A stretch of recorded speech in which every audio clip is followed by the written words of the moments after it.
Hello, and thanks for tuning in to Ready Player Us. I'm Kristen, and today I am absolutely delighted to finally bring you a Let's Play of one of my favorite new games. Welcome to the world of 18th century Eastern Europe with a highly detailed city builder called Ostriv. Ostriv is in its third alpha stage, which means that it's still in production.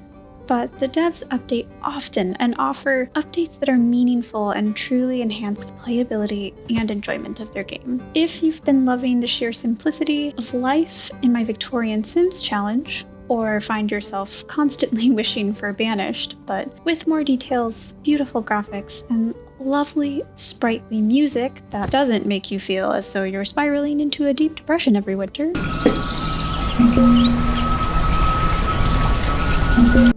then Ostriv is worth your time and money, even in its current alpha state on Steam. Without further ado, let's dive right in. When it comes to selecting the location for your main camp, you really only have 3 things you need to think about.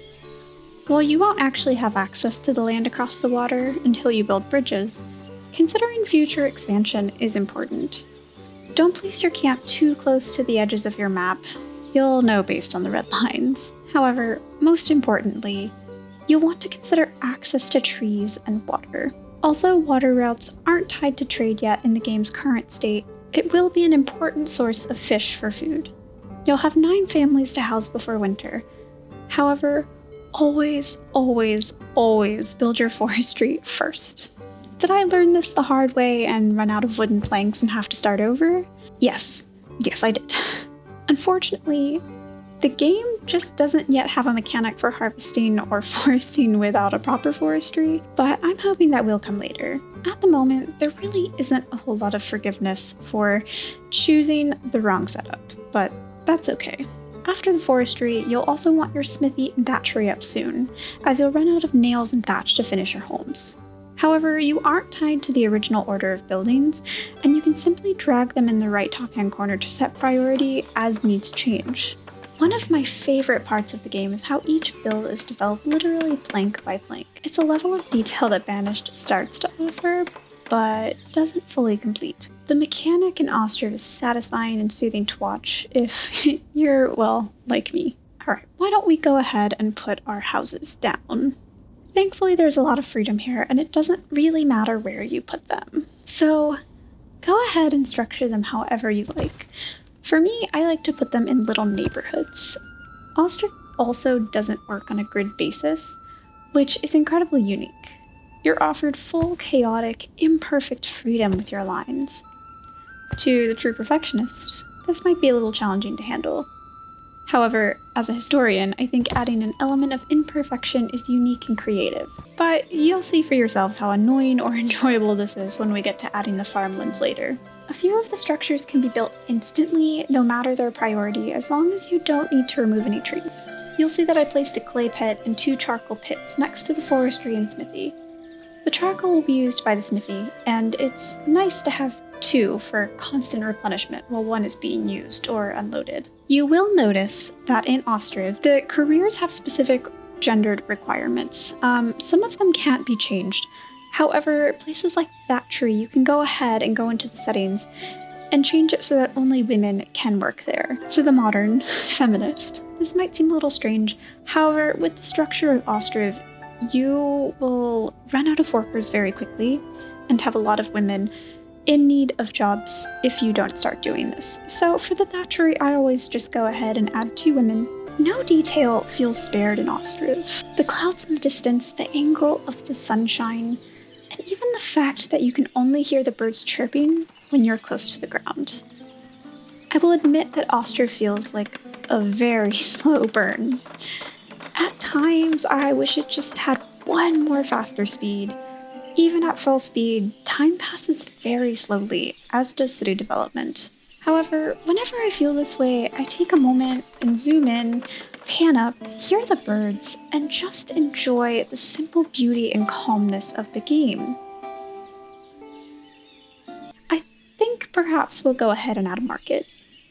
We don't have much we can sell yet, only firewood, but we can still make a little profit off of the firewood.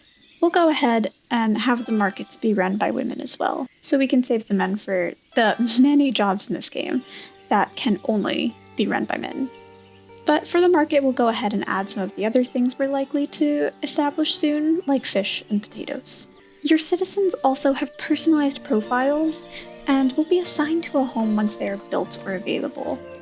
They don't need much to be happy and productive, just access to water and a variety of food. This is important, so if you were banking on feeding them exclusively potatoes, then maybe this game isn't for you. I love that when you're building the homes, you can actually see the hearth built as one of the first things, and this just feels really important and symbolic to the culture and structure of the game, and how families seem to be the heart of its development. As you can see, each house is just a little bit different. The game has some sort of randomization or automation for building a variety of structures. I love this mechanic. As we watch our little city grow, shrubs and trees will also begin to pop up in their fenced-in yards. The trees will continue to get taller and change with the season. It's a small detail that I just really love. We don't need to worry about getting a food supply nailed down before winter, as they have plenty in their temporary storage tent. This means we can focus on the houses, which you should have no trouble building before winter if you only focus on constructing the forestry, thatchery, and smithy as well. At this moment, I don't worry too much about the economy yet, although, well, I probably should. You'll quickly notice this is one of my biggest struggles with this game, but I'm also not particularly savvy with math and the economy, but maybe we'll learn. We also have all winter to work on the fishery, a boatyard, and a farm. This is what I usually start with to help provide a range of food, none of which will be productively workable during the winter anyways. As long as you have your farm up by March or April, you will be able to have a harvest in the coming fall. But don't worry, you shouldn't run out of food until the next harvest. I love the base camps because you see at the campfire, perhaps a smaller, more public example of the importance of the hearth in thatched homes is surrounded by workers at rest. From what I've heard, it will be important to start placing homes and also even benches around work areas so that you can prevent idling, because your citizens do require some modicum of rest. For probably the first year, you'll find yourself somewhat zoomed out staring at this fairly static view of your city. That's partially why I'm hoping that the game will start to incorporate more social events and experiences to fill in the gaps in the moments when everything is managed. From what I understand, the developers are hoping to incorporate social aspects into the game, and also more types of homes like row houses, which I'm really excited about, because the Colonial Charter mod in Banished, the saltbox homes are probably one of my favorite things. However, what I would really love to see is not just more homes available, but also upgrades to the current homes. I'm not sure I want control over upgrades of social classes, so if you're Anno 1800 players, you'll know that you can upgrade homes. And when you upgrade a home, it upgrades to a new social class. And I think it would be really cool to have your citizens have some sort of level of autonomy, where as they start building up money that they're saving, they could autonomously move into another social sphere. To be honest, I'm not really familiar with social spheres in 18th century Ukraine, but I do think that would be some kind of fun mechanic, although to be clear, social classes as we understand them today, in theory, didn't really start developing until the Industrial Revolution, so it's quite possible that I am interjecting something that is ahistorical here, but I am really interested in this idea of social mobility and having our citizens' lives not feel so static. It's August, and we're just over halfway done with our homes. Our economy is slowly tanking, but we won't worry about fixing that until the second episode. After all, we don't really have rent or goods to make money off of yet, or a trading post. As you can see, each little tent disappears as a family moves into a newly constructed home. We have only 4 families left to move. The smithy seems to be doing okay, as does the forestry. At some point in the future, we'll plant some trees to replenish the forest. This is probably going to sound a bit silly, but the mechanic that first interested me in the game was the fact that paths are created by the villagers' common footpaths. This means they automatically use the most logical path, and that is the path that gets established. Perhaps they start to disappear if you build over them, which you absolutely can do, and they're rerouted. To be honest, I'm not quite sure, as it takes a long while to progress in the game. However, I find the footpath mechanic very nuanced. Your base camp starts with a well. You don't really have to worry about adding another one for a while, but I go ahead and add a little market and well to the other side of our little neighborhood.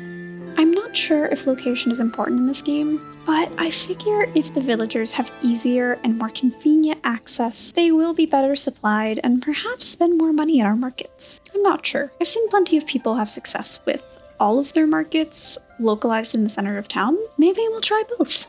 It's now November, and all of our villagers officially have a home. I'm going to focus on our carpentry building since our carts are getting worn out, and then we'll add a 10th home. You only get new migrants into the village if you have jobs available, which can be managed by individually clicking on the buildings and adding work slots. Ample food available in the markets, which, well, we don't really have yet, do we? And extra houses available. Either way, we've got a great start going, and I don't anticipate to have any new migrants until after our first harvest next fall. Everything is built that we needed by December, which is when winter starts. I really appreciate that winter holds off until December because that's extra useful time for us in November when a frost could unpredictably hit in other historical city builders. Many of you know what I'm talking about and the trauma associated with that. Now that our basics are taken care of, let's go ahead and throw in our trade center. Through establishing a trade center, we can send messengers to other towns. There are only 3 other towns on the map you can interact with at the moment. This is incredibly useful a little later in the game if we accidentally run out of supplies like food, iron, salt, or wheat and need to purchase. Some items currently can only be acquired through trade, like salt, which is mainly used for food production, and iron, which you do need for nails. So we want to establish our trade route before we run out of nails.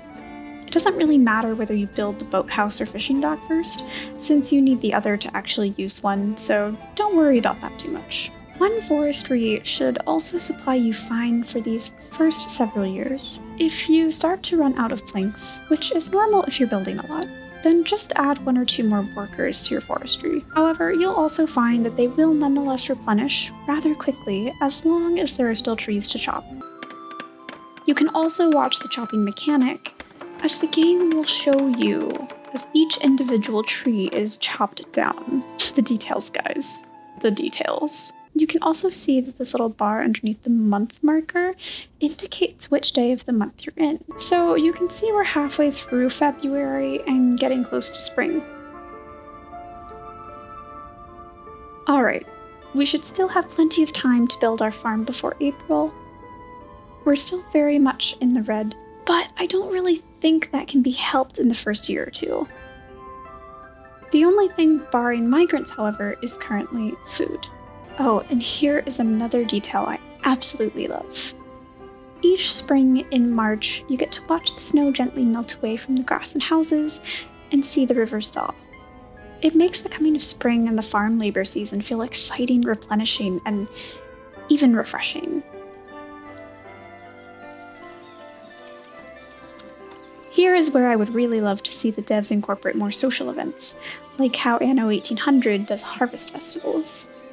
I think Ostriv is the perfect game for incorporating springtime festivals and social gatherings at the base camp, maybe little dances or something else specific to 18th century Eastern European culture. But I'm guessing that will come much later once all of the building groups have been established, as we're still waiting for the buildings in health and education. And I'm very excited about both of those aspects. Okay, our farm is up before April, and we're all set.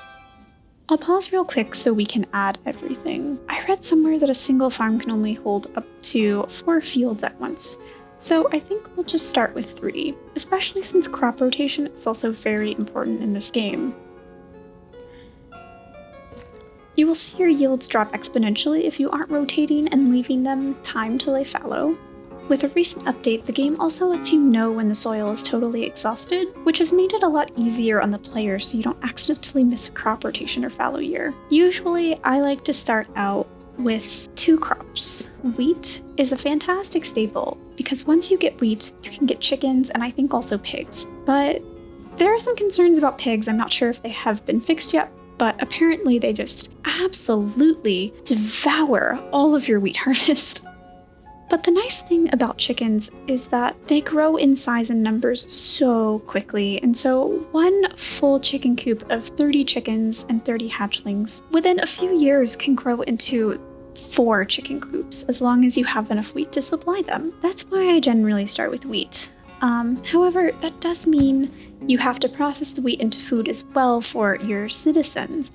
And that means you need a mill. Now, I also like to grow potatoes because they're just very simple and you don't have to process them at all. And so that is a crop that just goes straight to the markets. All right, guys. Well, thanks for following along for episode number 1. Hopefully I'll be back soon for our second installment and things will be moving along quickly as we enter into our second year. Thanks and see you next time.